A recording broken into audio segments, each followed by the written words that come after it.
Bueno, vamos a seguir con la clase de hipertensión pulmonar, fibrosis pulmonar. En realidad en el programa figura como fibrosis pulmonar. En realidad la fibrosis pulmonar es la consecuencia última de lesión fibrótica del pulmón que puede estar producida por diferentes enfermedades. Por lo tanto, voy a tratar de referirme en una manera amplia, con una mirada amplia, tanto a las enfermedades que producen fibrosis, tanto a la fibrosis pulmonar en sí misma. Si bien la causa última, la consecuencia última es la fibrosis pulmonar, hay una serie de enfermedades muy importantes a tener en cuenta a la hora del diagnóstico. Bueno, vamos a empezar diciendo que la fibrosis pulmonar, como les decía, es la presencia de un aumento de la presión del pulmón como consecuencia de una reparación fibrótica. ¿Pero qué lleva a esta reparación fibrótica? Diferentes causas.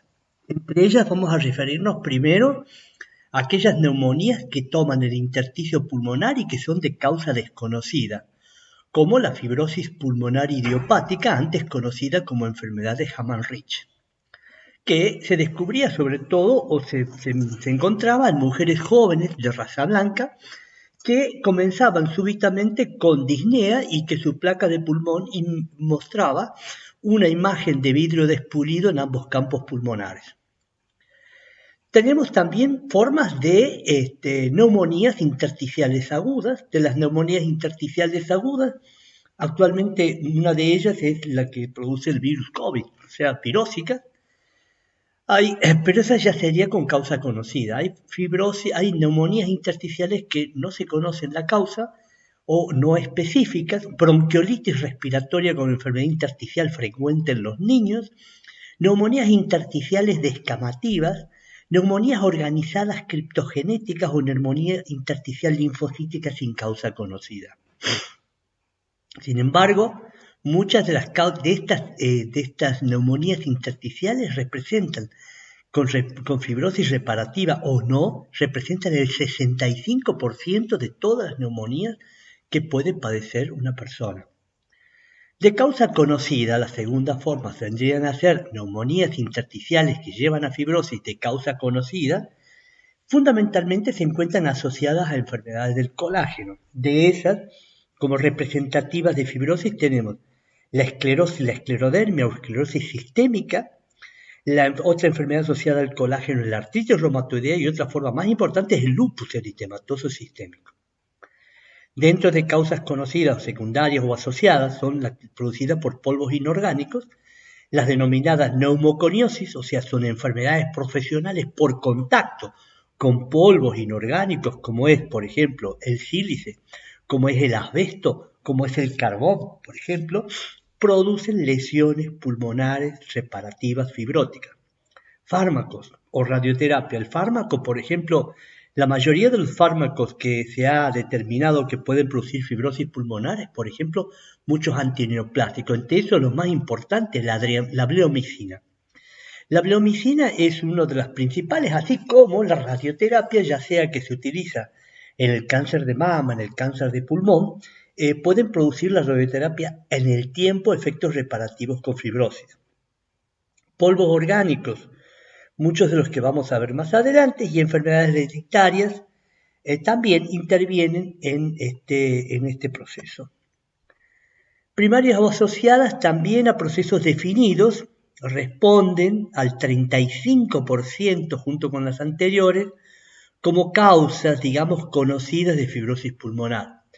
A lo que habíamos descrito anteriormente se suma la sarcoidosis o enfermedad granulomatosa que toma el pulmón y diferentes órganos, inclusive el sistema reticuloendotelio, con formación de granulomas o sarcoides, incluso muchas veces con traducción en la piel, sobre todo con la formación de lesiones fibróticas, sobre todo en la raíz del inicio de la piel de la frente y el cuero cabelludo.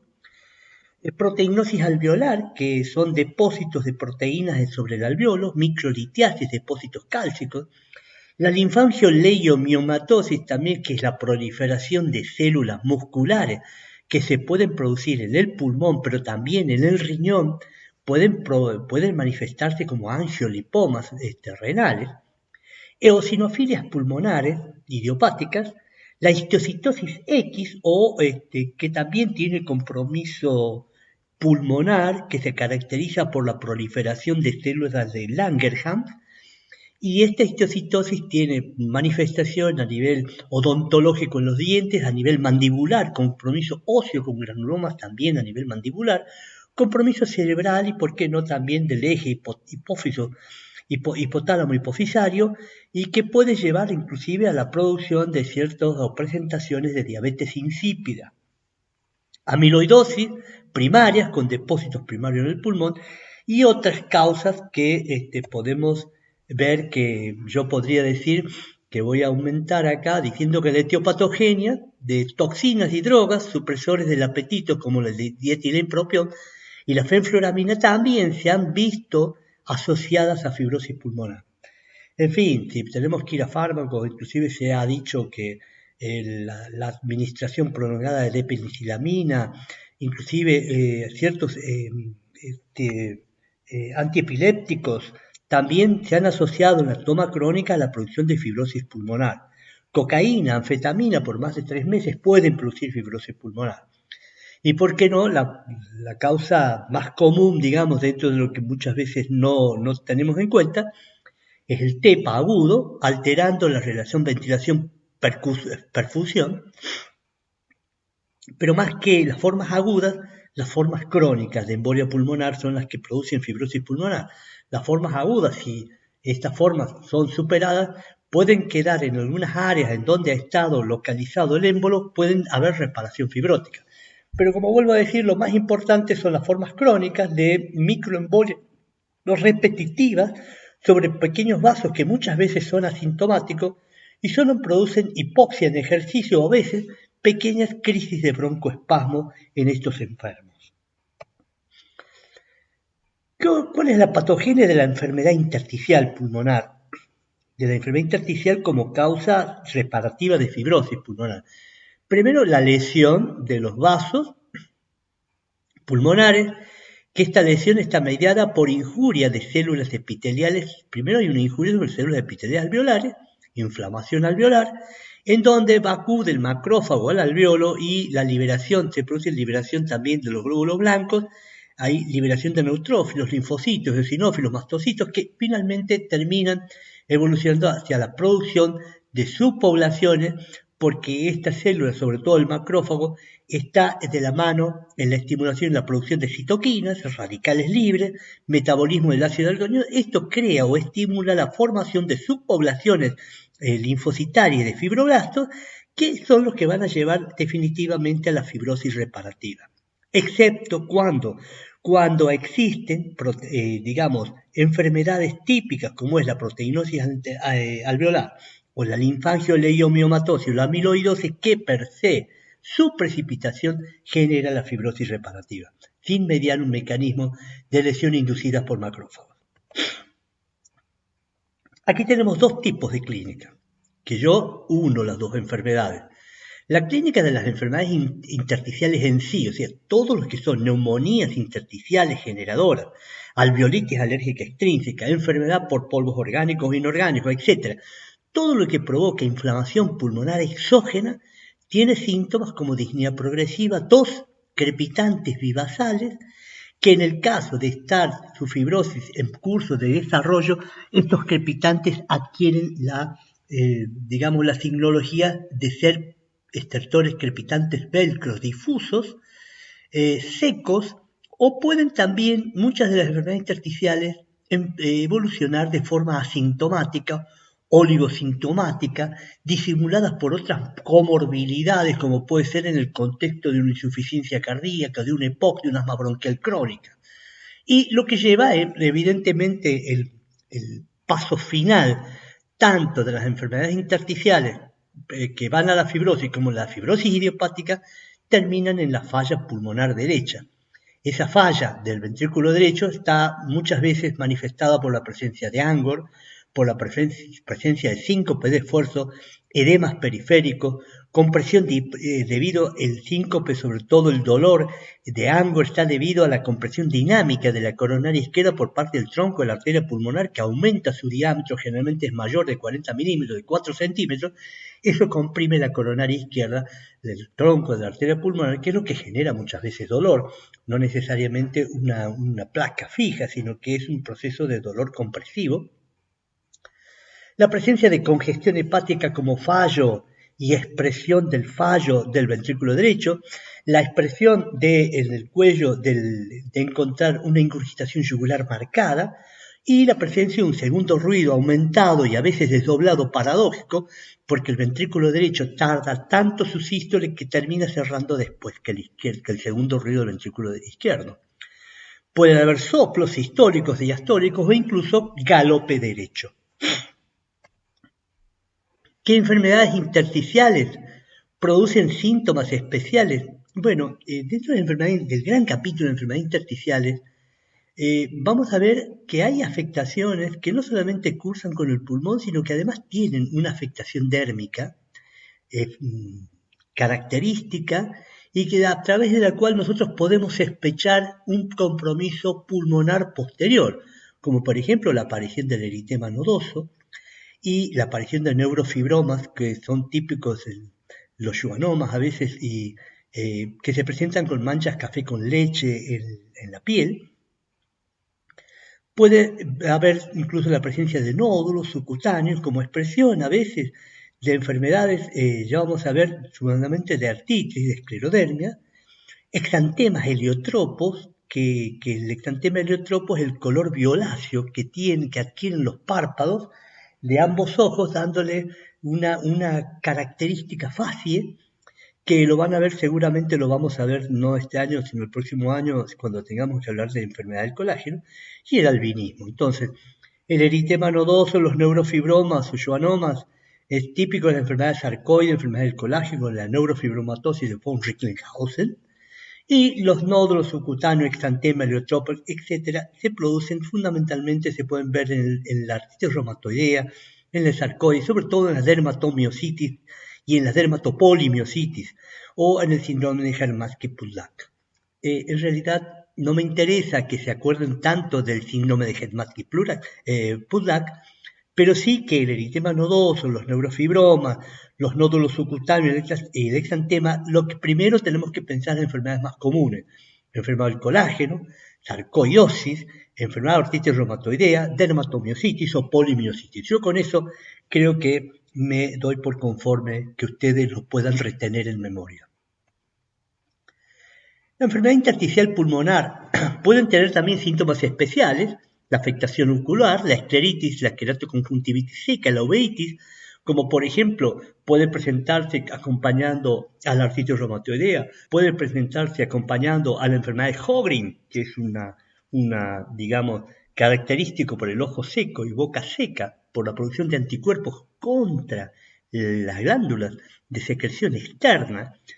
Pueden también tener compromiso de las glándulas de secreción bronquial. Y lógicamente pueden cursar con aumento de la glándula lagrimal. Las enfermedades intersticiales del pulmón también pueden afectar los músculos, ya hemos dicho, miositis, artritis, y pueden haber también afectación ósea y afectación neurológica. De esto, de lo óseo, dijimos la histiocytosis X, o proliferación de células de Langerhans, puede producir lesión pulmonar y también lesión ósea. La más frecuente es la lesión de la mandíbula, con la presencia de granulomas óseos. El sarcoide, ya dijimos, y la neurofibromatosis y la esclerosis tuberosa son enfermedades más raras y sobre todo las podemos ver en gente más joven. También puede haber afectación renal, hemos dicho de la linfangioliomatosis, y el síndrome nefrótico y la glomerulonefritis, que pueden estar presentes acompañando una amiloidosis, un lupus con compromiso pulmonar. Y muchas glomerulonefritis pueden afectar el pulmón, entre ellas como el síndrome de Goodpasture, por producir anticuerpos antimembrana basal. Si bien la presentación, el compromiso pulmonar, así como también de muchas vasculitis, como es el síndrome de Wegener, que puede cursar con glomerulonefritis, no es tan frecuente que lleven a la fibrosis pulmonar. Sí, estas dos, amiloidosis y lupus, y algunas otras enfermedades del colágeno, como nos hemos referido, que puede ser la esclerodermia. También puede haber afectación digestiva, hepatoesplenomegalia, diarrea crónica y disfagia, sobre todo la disfagia presente en la esclerosis, en la esclerodermia, la diarrea crónica en alguna esclerosis sistémica también. La hepatoesplenomegalia es producto fundamentalmente del fallo derecho, en que pueden presentar estos enfermos de forma precoz por aumento rápido de la presión pulmonar. Puede haber afectaciones endocrinas, las cuales ya nos hemos referido fundamentalmente en la histocitosis X, que es una enfermedad de gente joven. Bueno, ¿cómo vamos a establecer el diagnóstico? Esto del diagnóstico es para enfermedades intersticiales del pulmón, me voy a referir posteriormente para fibrosis pulmonar, porque en realidad son, vuelvo a repetir, instancias diferentes de un mismo proceso. El diagnóstico clínico, sobre todo el interrogatorio, en donde tenemos que tratar de evidenciar todos los signos y síntomas dependientes de la afectación pulmonar. El examen pulmonar, para tratar de ver que el paciente va a tener fundamentalmente los estertores secos, y vamos a ver a través de los estudios que realicemos la presencia no de una insuficiencia respiratoria de tipo restrictiva, producto del aumento de la presión del pulmón y de la disminución de la compliance pulmonar. En laboratorio vamos a hacer un citológico, un eritro, una uremia, una glucemia, una orina completa, fundamentalmente tratando de poner en evidencia a través del citológico diferentes enfermedades, la leucopenia, ver de la posibilidad de que presente un eritro alto típico de las enfermedades autoinmunes como el lupus. Vamos a tratar de evidenciar la presencia o no de compromiso renal a través de la uremia. Vamos a ver cómo está la orina, a ver si detectamos la presencia de hematurias, cilindros, que nos puedan arribar a un diagnóstico específico. El dosaje del LDH es característico cuando se eleva, cuando la lesión pulmonar comienza a producirse, y se mantiene elevada mientras no repare al final con fibrosis. Los dosajes de calcio también son importantes a la hora del diagnóstico, como vamos a ver más adelante, de ciertas enfermedades. La creatinfosfoquinasa, el anticuerpo anti-Yo y la creatinfosfoquinasa, sobre todo que nos estén explicando y hablando de lesión de la fibra muscular, vamos a encontrar niveles de CPK muy altos y anti-Yo elevado, sobre todo en el curso de dermatomiositis o de polimiositis en evolución, ya sean polimiositis o dermatomiositis primarias o polimiositis, sobre todo secundarias a enfermedades del colágeno, como lo podemos ver, por ejemplo, en la esclerodermia o en el lupus, que pueden cursar con miositis con CPK elevada, y en los niños que tienen dermatomiositis con anti-Yo positivo, este anticuerpo es típico de los niños con dermatomiositis y compromiso muscular. El anticuerpo antinuclear también nos va a poner sobre la pista de la presencia, si bien es inespecíficos, sobre la pista de algún componente autoinmune, los anti-ENA o los asclero70 o los anticentrómeros típicos para el diagnóstico de esclerosis de esclerodermia, bien digo, y las precipitinas, que son específicas, precipitinas para ciertas enfermedades intersticiales, como son, por ejemplo, la alveolitis alérgica extrínseca, en el caso de que haya precipitinas para sílice, precipitinas para asbesto, son precipitinas específicas para cada sospecha de enfermedad, y lógicamente dentro del examen clínico detallamos e interrogamos acerca de la actividad del individuo que consulta. Bien, en esto yo quería hacer una cuestión dirigida a sobre qué trastornos podemos encontrar la eosinofilia elevada. Vemos en la eosinofilia pulmonar, antes también llamada enfermedad de Loeffler, hoy por hoy se le llama eosinofilia pulmonar, el aumento de la LDH típico, por ejemplo, que se ve en la proteinosis alveolar o algunas otras enfermedades, la hipercalciuria típico de la sarcoidosis, la hipercalcemia también, el sarcoide también se ubica en los huesos, mueve calcio, la CPK, el aldolasa y el anti-Yo en la dermatopolimiositis, el factor reumatoidea para la artritis reumatoidea, los antinucleares en el lupus, y los otros en la esclerodermia sistémica progresiva, que son el anti-N, el esclero70 y el anticentrómero. Esto es típico. Si tenemos en cuenta que los esclero70 pues los anticentrómeros, sobre todo el esclero70, puede ser positivo en solamente el 30-40% de la esclerodermia. Por lo tanto, no son taxativos a la hora del diagnóstico. Por lo tanto, tenemos que tratar en la esclerosis sistémica descubrir en el paciente su fascia con cara de pájaro, su estiramiento facial por esclerosis de la dermis. Entonces, es fundamental a la hora del diagnóstico, nunca lo hace un solo estudio o un solo dosaje, siempre es algo que se une a la clínica y al laboratorio. ¿Qué test de imágenes vamos a realizar? Bueno, como habíamos dicho, si nosotros sospechamos que ya tiene o está en curso el compromiso pulmonar, las pruebas de función respiratoria son importantes a la hora de establecer el diagnóstico de una insuficiencia respiratoria de tipo restrictiva. Si tiene compromiso bronquial, vamos a ver ciertas fracciones de las pruebas funcionales, como por ejemplo el BEF1, que es la fracción ventilatoria pulsada en el primer segundo. En la medida que esa expulsión rápida del aire, esté más prolongada, nos está hablando de que hay una obstrucción bronquial. Normalmente en la fibrosis pulmonar o en el compromiso intersticial sin compromiso bronquial no tiene por qué tener alterada la velocidad de expiración en el enfermo. Pero sí va a estar alterada la capacidad vital forzada, en donde vamos a encontrar que la capacidad vital al estar un pulmón rígido y poco distensible va a estar absolutamente disminuida. Vamos a hacer también los dosajes de gases en sangre arterial, que en reposo, muchas de las formas oligosintomáticas puede estar normal, pero en el test de ejercicio de 6 minutos de la caminata, de 6 minutos de este enfermo, vamos a observar una franca disminución de la PO2. La radiografía de tórax es típica, pueden presentarse diferentes imágenes, en vidrio despulidos en formas agudas idiopáticas, o como infiltrado nodulillar, pequeños nodulitos microscópicos que se encuentran diseminados en el pulmón. Reticular, vamos a observar zonas reticulares dentro del intersticio, o la combinación del nódulo y el retículo que se llaman formas retículo-nodulillares.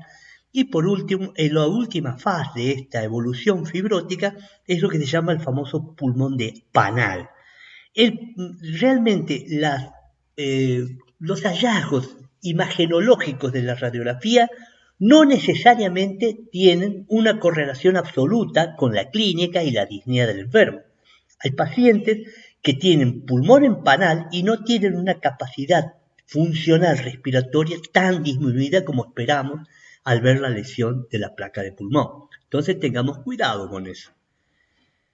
Cuando tenemos dudas de una radiografía, hacemos generalmente la TAC pulmonar reforzada, que nos va a mostrar no solamente confirmar la lesión fibrótica, sino también marcar y identificar cuáles son los mejores lugares para poder tomar una biopsia que necesitemos al momento del diagnóstico.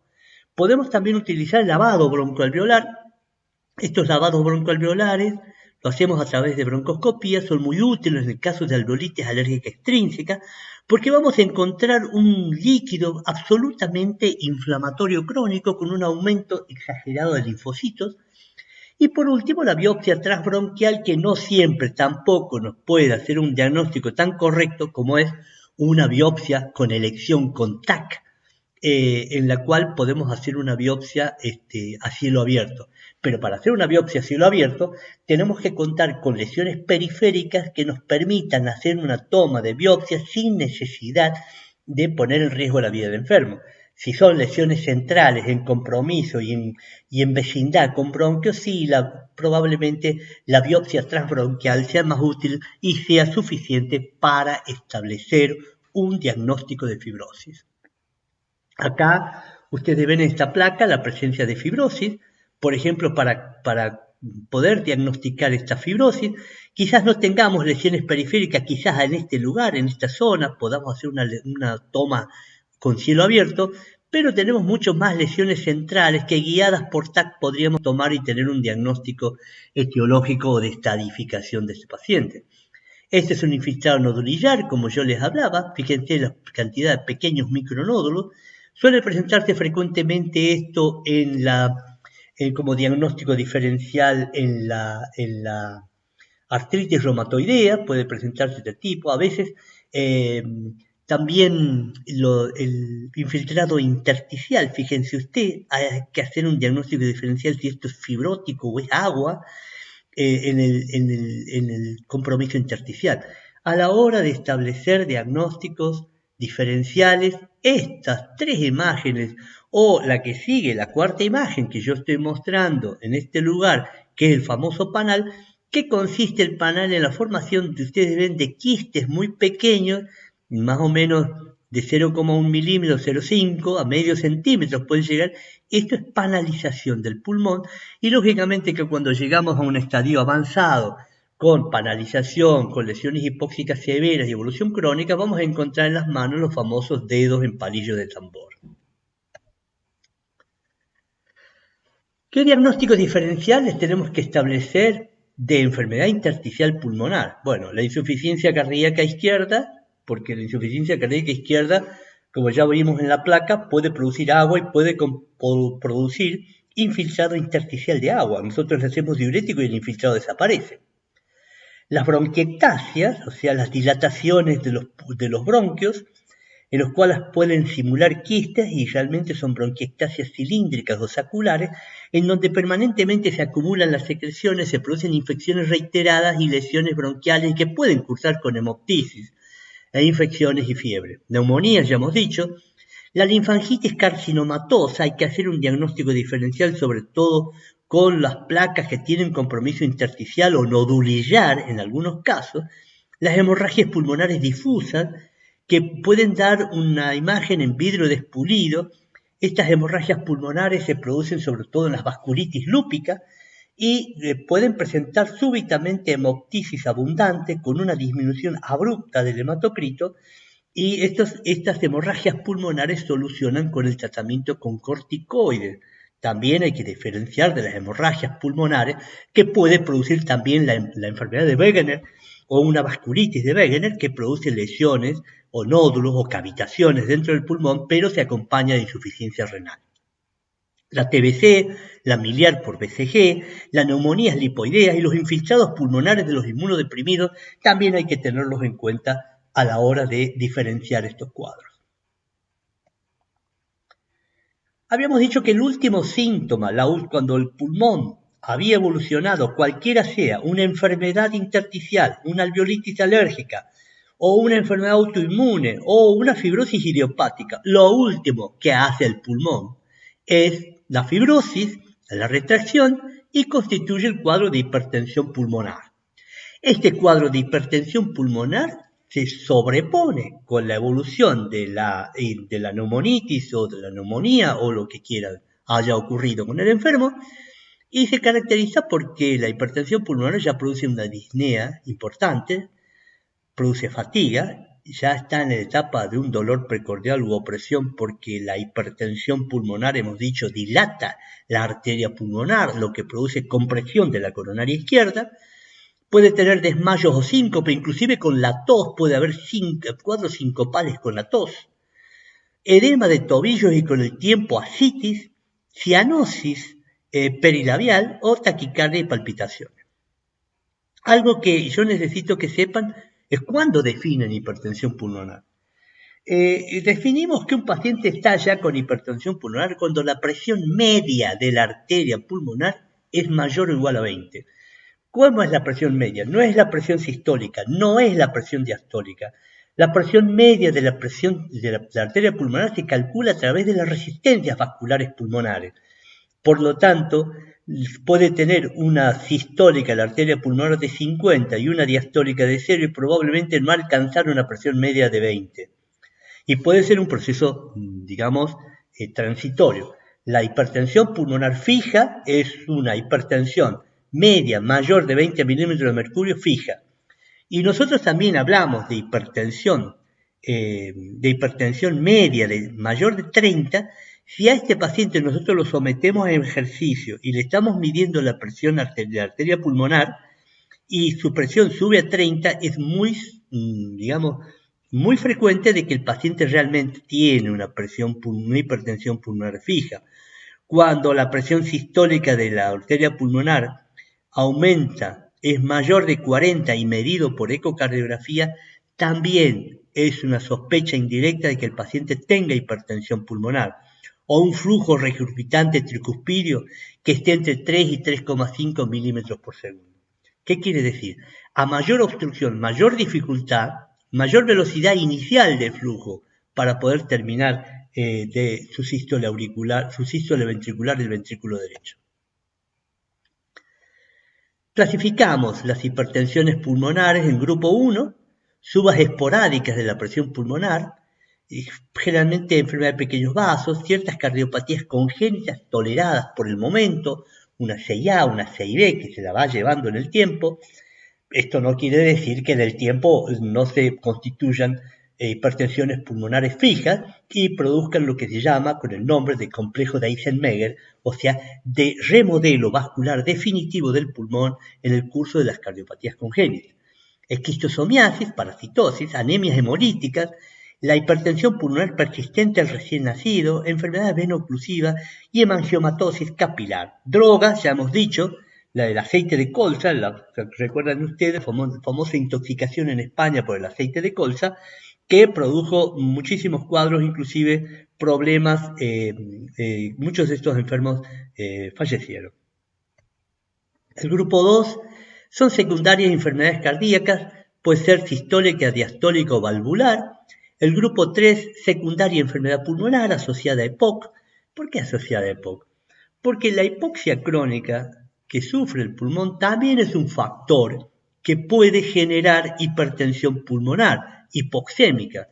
Hasta cierto momento la hipertensión pulmonar hipoxémica, nosotros si le hacemos oxígeno, baja la resistencia, desaparece la hipertensión, por lo tanto es reversible. Antes de que llegue a esa etapa, muchos EPOC que mantienen hipoxias crónicas, se indica llevar oxígeno permanente con una mochila de oxígeno, a los efectos de evitar la aparición de la hipertensión pulmonar fija. También en este grupo 3 está la enfermedad intersticial del pulmón y otras enfermedades de patrón mixto, obstructivo, restrictivo, la apnea del sueño, la hipoventilación alveolar y otras causas de hipoxemia pueden lógicamente integrarse dentro del grupo 3. Y por último, grupo 4, obstrucción proximal u obstrucción distal, el TEPA típico, el grupo corresponde a la hipertensión secundaria tipo 4, y la tipo 5, de mecanismo no claro, síndromes mieloproliferativos, sarcoidosis metabólica y misceláneas, acúmulos de glucógeno a nivel del pulmón, digamos, son raras, metabólicas fundamentalmente por un acúmulo de glucógeno tipo 3-4, que se hace sobre el espacio, digamos, sobre la unidad alveolo-arterial del pulmón. El mecanismo de vasoconstricción, como ya les dije, en el caso del EPOC, la hipoxia produce disrupción endotelial y esto produce endotelina, óxido nítrico, y esto lleva a un vasoespasmo del músculo liso. También la hipoxia puede producir cambios en la membrana que están agravados por la producción de endotelina y esto lógicamente altera los canales de calcio y de potasio de las corrientes de estos canales que también llevan al vasoespasmo y estos llevan a la vasoconstricción pulmonar y al remodelo de la capa media muscular de la arteria. Es como lo que se produce, por ejemplo, en la estenosis mitral. Se saben que la estenosis mitral va produciendo con el tiempo un remodelo vascular y que a la larga va a producir hipertensión pulmonar. Seguimos. ¿Cuál es la prevalencia de la hipertensión pulmonar? En pura o secundaria, en estos casos de diagnóstico, se producen 15 cada 100.000 cada millón de habitantes. La esclerosis sistémica es responsable del 12%, la hipertensión portal del 2%. La hipertensión portal, ¿por qué produce hipertensión pulmonar? por hiperflujo.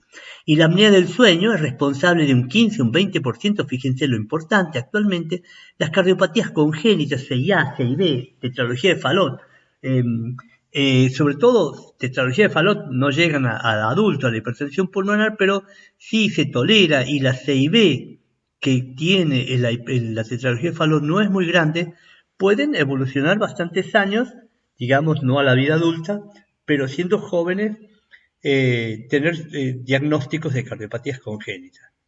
El 30% de los pacientes que tienen hipertensión pulmonar, de los pacientes que tienen cardiopatías congénitas, no han sido operados, o porque se retardó el diagnóstico, o porque a la hora del diagnóstico ya estaban con hipertensión pulmonar y las cirugías son exclusivamente, no mejoran la sobrevida, solamente mejorarían en algo la posibilidad de una mejor calidad. Mortalidad de 5,2, 5,4.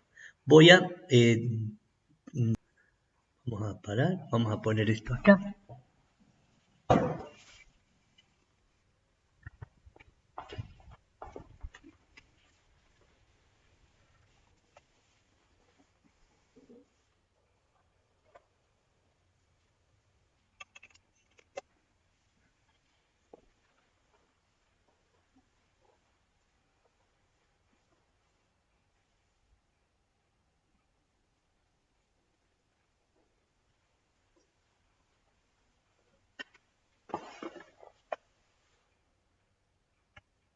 Bueno, la mortalidad, que me había quedado sin batería. La mortalidad, entonces, es importante tener en cuenta que estos enfermos tienen una mortalidad del 5,4% cada 100.000 habitantes. Entonces, hay que tener en cuenta para el diagnóstico diferencial estas posibilidades. Esto es una biopsia para mostrar dos cosas. Primero, que el lumen arterial es este. Se encuentra, estos son glóbulos rojos cortados. Esta es una proliferación que tiene la íntima. Esta es la capa media para que ustedes vean cómo se han hipertrofiado y cómo se hipertrofian las células musculares que hacen que la arteriola sea prácticamente inexpandible. La clínica, ya hemos dicho lo que tenía desde el punto de vista clínico como expresión la hipertensión pulmonar, pero creo que no vale la pena volver sobre esto que ya ha sido tratado, y sí voy a dedicar 2 palabras al tratamiento por separado, cómo enfocaría el tratamiento puro de la fibrosis pulmonar a partir de, como causa productora, una neumonía intersticial o lesiones intersticiales o alveolitis alérgica intrínseca. Para dar un concepto, el tratamiento en general de las neumonías intersticiales y todo el compromiso intersticial generalmente se ha dado por el uso de corticoides o inmunosupresores para tratar de controlar la inflamación. Para tratar de controlar los compromisos cardíacos es evidentemente la solución quirúrgica de los procesos que la producen, el uso de diuréticos en el caso de que haya congestión pulmonar, y en el caso de fibrosis pulmonar, para evitar o permitir que la enfermedad no progrese, la pirfenidona ha demostrado hasta el momento bastantes buenos efectos. La pirfenidona se administra por vía oral. A diferencia cuando ya la fibrosis pulmonar ha producido hipertensión pulmonar, en realidad ya cuando la hipertensión pulmonar está establecida y el paciente está con todo el contexto, el uso del epoprostenol, que en realidad son inhibidores de endotelina, en este caso el epoprostenol tiene un efecto de pocos minutos, por lo tanto la administración del epoprostenol se produce de manera en nebulizaciones y por su efecto, o a veces en goteo. Lógicamente que esto se da para aliviar los síntomas, no se puede mantener porque los efectos colaterales tanto del epoprostenol como del hilopros o el teprostenil tienen generalmente muchos efectos colaterales a nivel digestivo, a nivel cerebral, porque son vasodilatadores, provocan intensa cefalea. En fin, son medicamentos de uso en unidades de cuidados intensivos y no de uso habitual en la práctica médica. Lo que estamos utilizando actualmente mucho en práctica médica son los inhibidores de endotelina, el Bosentan. Este inhibidor de endotelina al inhibir la endotelina se produce un aumento sobre todo del óxido nítrico, y por lo tanto, para permitir que el óxido nítrico actúe sin el contrapeso de la endotelina, favorecería bastante aliviar los síntomas. El sildenafil y el tadalafil en dosis alta, normalmente el sildenafil podemos empezar con dosis de 50, pero podemos llevarlo a la dosis de 200 miligramos al día. El uso de bloqueantes cálcicos en dosis altas, tanto el nifedipina como el litiazem en dosis alta, en lo que se tolere. Podemos utilizar anticoagulantes, y los anticoagulantes los usamos porque una de las complicaciones más temidas en el curso de la hipertensión pulmonar es la embolia de pulmón, y sobre todo la embolia micropulmonar. La sobrevida de los pacientes con hipertensión diagnosticada a 3 años, hipertensión pulmonar, sin tratamiento, en 3 años fallecen. Los pacientes con Eisenmenger tienen un poquito mejor de sobrevida, sobre todo si hacemos, cerramos comunicaciones o establecemos comunicaciones para disminuir la presión pulmonar. La hipertensión pulmonar más insuficiencia cardíaca derecha es de muy mal pronóstico, tiene mínimo 1 año de sobrevida como máximo, y estos pacientes con insuficiencia derecha en realidad es bastante desalentador, ya sea lo que intentamos para disminuir la precarga como por lo que intentamos para disminuir la presión pulmonar. Y los factores de mal pronóstico es una edad mayor de 45, tener una clase funcional 3-4, una falta de mejoría con el tratamiento y la presencia de derrame pericárdico. Bueno, con esto terminamos la parte de hipertensión, que yo espero que tengan la capacidad de poder diferenciar las causas etiológicas, pero a la larga, el hecho fundamental, la lesión terminal del paciente es la hipertensión pulmonar, que es la causa por la cual fallecen al lado de la hipoxia.